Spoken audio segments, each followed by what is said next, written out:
Dando continuidade, então, aos nossos estudos, nesta aula vamos aprender e refletir sobre a importância do paradigma na construção da teoria e como ocorre o processo da construção e desconstrução de uma teoria na visão do filósofo grego do século V a.C. e de Friedrich Hegel, filósofo alemão do século XVIII. Um deles trata da questão da dissolução de uma ideia, que se dá por meio do método que compreende a ironia e a maiêutica. E o outro trata da questão da tese, da antítese e da síntese, num método chamado dialético. São dois ricos e essenciais assuntos que nos podem conduzir com muita segurança a uma compreensão melhor de todo o processo que compreende a construção de um conhecimento e, consequentemente, de uma teoria. Mas o que é um paradigma? De forma geral, é uma palavra pouco utilizada no mundo acadêmico, mas muito presente nos cursos de filosofia e das ciências exatas.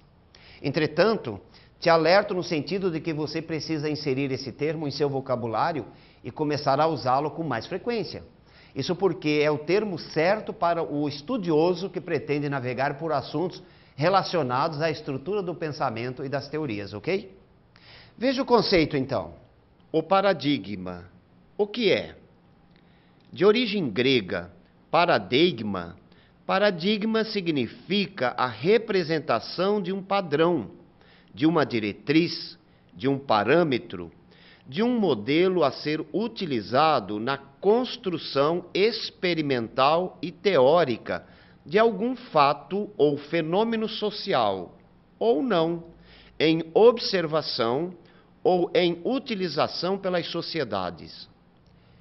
Como se viu, paradigma nada mais é do que a representação de uma estrutura que sustenta um conhecimento, uma ideia, uma teoria. É como se fosse a coluna dorsal de uma ideia, de uma estrutura do pensamento. Toda realidade tem um paradigma, mas o termo paradigma é utilizado mais no mundo das ciências como a representação, portanto, de um padrão, de um modelo, de uma conclusão. Portanto, se existe um conhecimento, seja qual for, deve ter em sua estrutura um paradigma, um eixo que o sustente e o estruture e o mantenha numa determinada direção. Mas poderíamos falar ou pensar que toda teoria tem um paradigma? Talvez sim. Mas é mais certo dizer que há paradigmas estruturantes e há paradigmas que apenas sustentam. Se forem estruturantes, uma teoria pode ter mais tempo de aceitação. Se o paradigma apenas sustenta, pode-se pensar que a teoria dura pouco. Dando continuidade à discussão, acompanhe o texto seguinte. Paradigma pretende sugerir que certos exemplos da prática científica atual, tanto na teoria quanto na aplicação, estão ligados a modelos conceituais de mundo dos quais surgem certas tradições de pesquisa. Uma visão de realidade atrelada a uma estrutura teórica e a priorística aceita estabelece uma forma de compreender e interpretar intelectualmente o mundo segundo os princípios constantes do paradigma em vigor. Kuhn, Estrutura das Revoluções Científicas, Lisboa, editora Guerra e Paz, 2009. Thomas Kuhn é um filósofo americano do século XX e que muito contribuiu com a história da ciência e com a filosofia da ciência, tornando-se um marco no estudo do processo que leva ao desenvolvimento científico. Como se pode perceber na afirmação de Kuhn, a prática científica e construção do conhecimento das teorias estão sempre atreladas a modelos conceituais de mundo a que denominamos paradigma. Esses modelos são as estruturas das quais falamos antes e que sustentam e estruturam as teorias. Portanto, podemos considerar que Kuhn é o pai desta reflexão que nos conduzem à ideia de que as teorias têm um alicerce, assim como a construção de uma casa tem as suas pilares, vigas de concreto, para que permaneçam de pé. Certo? Assim fica fácil entender, não? Mas antes de fecharmos a reflexão de Kuhn sobre a questão do paradigma, quero destacar um processo muito curioso de como as ciências vão se desenvolvendo, se renovando, se refazendo ou se dissolvendo para dar origem às novas ciências, novos conhecimentos, novas teorias, na visão de Kuhn. Veja, ciência contemporânea é para sempre?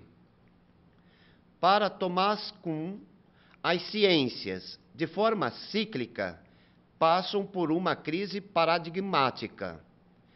Estabelece-se um paradigma, surge uma ciência normal qualquer, surge uma crise, surge outra ciência, ocorre outra crise, uma revolução científica, estabelece-se um novo paradigma. O processo, segundo Kuhn, é complexo, mas ao mesmo tempo muito simples se fixarmos a nossa reflexão no tema. Veja só. Existe um paradigma válido que sustenta uma ideia. Depois surge uma crise porque outras teorias surgem e se contrapõem, criando um conflito e um embate. E no encontro de variadas teorias, elas podem se fundir e dar espaço para uma nova que surja nesse encontro. Ou morrerem por não suportarem a complexidade de uma ideia nova que se faz mais segura, mais firme. Num terceiro momento, essa ideia nova, com um novo paradigma, também tem a sua validade porque outras entrarão futuramente em embate com ela, surgindo uma nova crise. Mas, neste caso, essa crise passa-se a chamar revolução científica, e não uma crise qualquer como conhecemos. Num quarto momento, e assim, naturalmente, vai surgir um paradigma novo, um novo conhecimento estruturado e uma nova teoria. Mas existem outras formas de uma ideia ou teoria fundir-se com outras e dar lugar a uma nova, ou mesmo morrer e deixar o seu espaço para que outra ocupe o seu lugar. Sócrates, filósofo grego já comentado anteriormente, praticava com a juventude, em Atenas onde vivia, um método muito interessante e muito fácil como forma de desconstruir conceitos vagos ou teorias falaciosas muito comuns naqueles grupos que frequentava. Com essa prática, Sócrates tinha como objetivo construir um pensamento novo, mais seguro, responsável e com sentido. E conseguiu desenvolver o seu projeto com muita propriedade, tanto que a sociedade política de Atenas, da época, o pressionou a mudar de atitude ou a se matar. Sócrates escolheu tomar veneno, a cicuta, e praticou assim o suicídio. Mas não abriu mão de seu objeto quanto à afirmação de novas ideias ou à formação de novas ideias. O método de Sócrates consistia basicamente de dois simples procedimentos: a prática da ironia e da maiêutica. Veja o que isso significa. Para Sócrates, filósofo grego do século IV a.C., para se atingir a verdade de um homem, primeiramente ele deve ser levado a duvidar de tudo, inclusive de si mesmo, o que pode ser feito pela ironia, desconstrução do pronto. Depois, com todas as dúvidas refletidas, partir para a maiêutica, dar a luz ao novo, mas sempre pela argumentação oral. Quanto à dúvida, uma prática da época de Sócrates também se faz presente e é estudada nas reflexões de René Descartes e outros. Concluímos que o cerne da produção da ciência, da crítica, da construção do conhecimento e das teorias, basicamente são os mesmos, não é verdade? E neste caso, a dúvida é o cerne.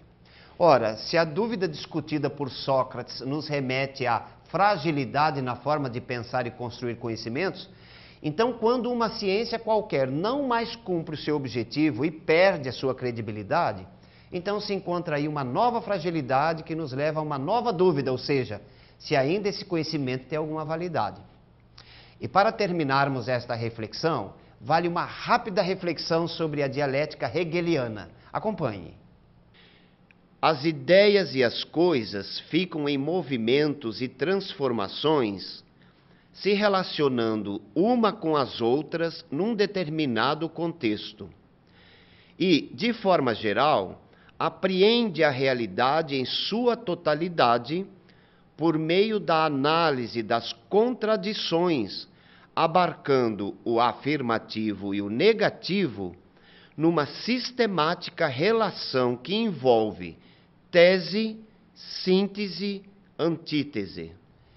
Como você pode perceber, uma ideia é uma tese. Simples ou complexa, é sempre uma tese. Mas, como já sabemos, uma tese pode, no encontro com outra tese, denominada nesse processo como antítese, sofrer transformações e dar origem a novas teses, que, neste caso, passam a se chamar síntese. E no confronto de teses surge a síntese.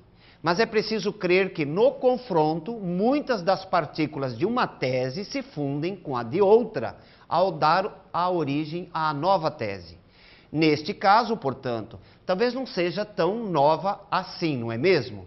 Isso porque, se comportar algo das duas teses que se confrontaram, então terá do velho algumas informações que estarão no novo. Grande abraço e não esqueça, podendo, de fazer alguma leitura dos pensadores apontados nesta aula. Até a nossa próxima aula.